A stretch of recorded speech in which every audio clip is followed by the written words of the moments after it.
almost everything we do, it's about eating Mhm. uh, bad food and drinking alcohol. And do you know what? That worked. Like Right. 150 years ago, it worked because it was only the special Right. occasions. Right.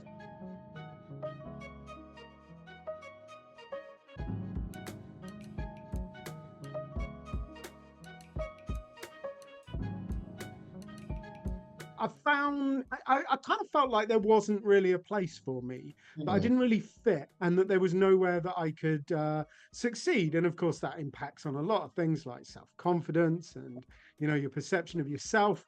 And I wanted a way out. Really, I wanted a way of helping me to cope with that. And I found the most socially acceptable drug out there: chocolate. And I got started on that. I went deeply into the cookies and the crisps and the no, you guys call them chips, don't you? I always Yeah. have to Yeah. translate. Yeah, the chips and the cookies, uh, all of that. And you know, as I got a bit older, I sort of discovered alcohol, and I realized that was just a bigger hammer for that particular nail. And it started out very sociably. I was always drinking with my friends. It was always fun. It was always exciting.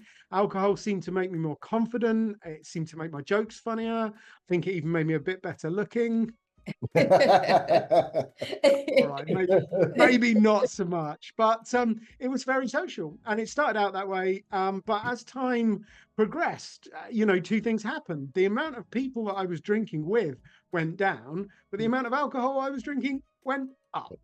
And I took it to its logical conclusions, and I ended up sitting on my own drinking a couple of bottles of wine a night, which I can assure you is not much fun.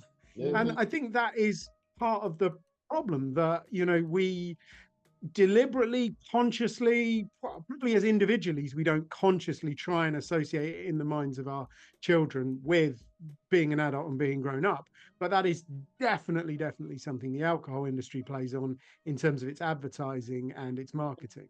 The that's I thought about with kids using curse words and how that's like a rite of passage of sorts, and Yeah. they feel so grown up, and I'm like, that doesn't even sound right, but okay. But that rite of passage feeling that you get from those things.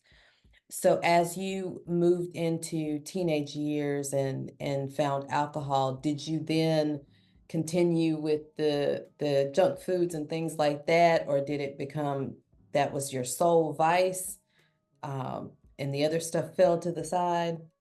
Yeah, so I kind of stopped eating sweet stuff when I started drinking. So I was never really very into dessert after that, which was strange because, chocolate and the cookies, that was definitely my first love. But um, I sort of, I don't want to give you the impression that my diet was any good. It was just, I was more into kind of burgers and fried chicken Right. and fries and things like that. So my diet was still fairly bad. It Mhm. just, it wasn't really my main problem.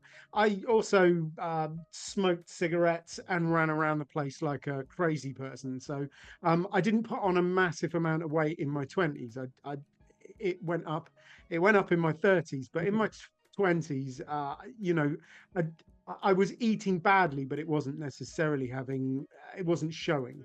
Like, honestly, if you want to stop drinking, trust me, it's worth it. But the bit that they never tell you, the bit that most people in the community kind of brush over, and unfortunately is pretty much a statistical fact if you look at the research, what tends to happen to people within 3 to 15 months of them stopping drinking is their satisfaction with life will go down.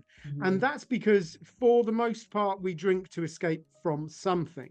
Right. Right. Now what we drink to escape from varies massively. Yeah. For me it was kind of escaping from feeling like I didn't belong, like I didn't fit in. It was escaping from social anxiety. But for many people, it's escaping from trauma, whether that's childhood trauma or horrible things that have happened to them in their adult life.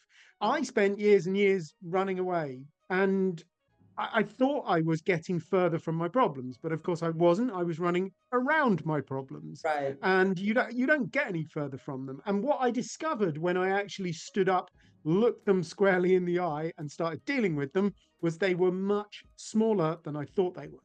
Right. It's sort of like if you imagine your problems as being a mouse, they are actually relatively small, but it's like a mouse with a torch behind it, and what you're seeing is the shadow on the wall. Yeah.